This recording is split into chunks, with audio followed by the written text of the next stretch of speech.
Hi everybody. So I have a couple of concepts in the Tanakh that I want to talk about today. The first one I want to talk about is theft. So there's a few passages that relate to theft that I'm going to bring up right now. And I will put these in the low bar for you so you can read along. So theft, we want to go to Exodus, which is Shemot, 22, 1 through 4. Now, it talks about a man stealing either an ox or a sheep.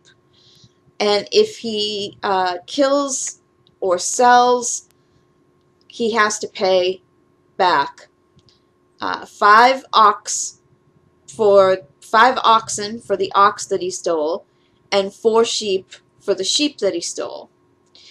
And it also says, if a thief is found breaking in, and be smitten so that he dieth, there shall be no blood guiltiness for him. If the sun be risen upon him, there shall be blood guiltiness for him.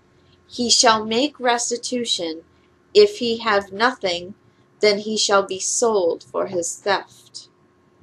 If the theft be found in his hand alive, whether it be an ox or ass or sheep, he shall pay double. So that's really interesting right there, that if the theft is actually found in the person's hands, that person has to pay double. So that's very interesting. Now the next instance that I want to talk about is Psalm 62, 10 and 11. This is really deep. Men are mere breath, mortals, illusion, placed on a scale, altogether they weigh even less than a breath. Do not trust in violence, or put false hopes in robbery. If force bears fruit, pay it no mind. Again, it seems to me that the first 4 parts of that, where it talks about men being mere breath, and that if you place all of them together, they don't even weigh a full breath. They only weigh half a breath. It seems to me that it is stating there that men are naturally sinful. That even if you put all of them together, they don't equal a full breath. And to me, breath is sort of symbolic of life. It's symbolic of goodness, right?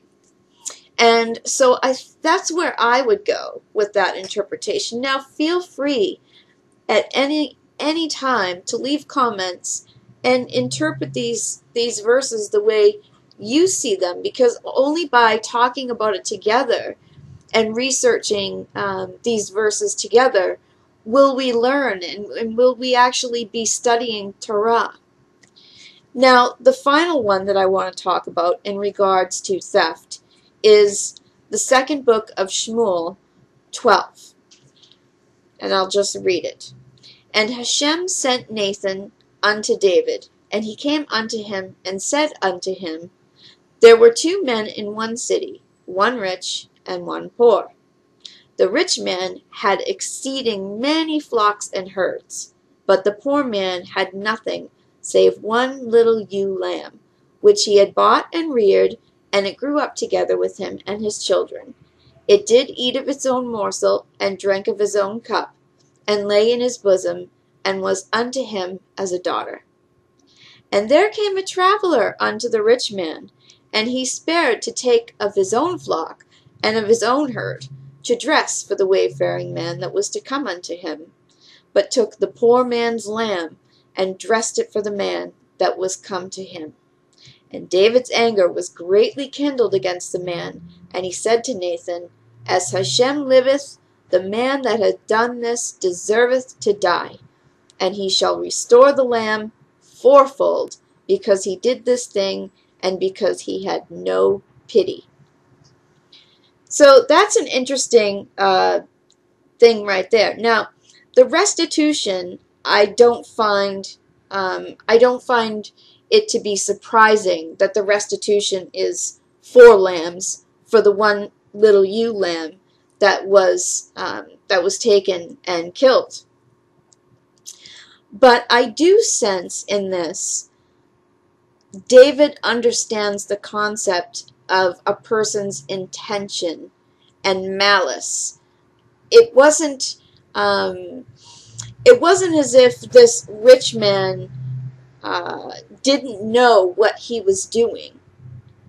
This rich man wasn't desperate. This rich man also, it says, didn't show any pity. He had no remorse for what he had done.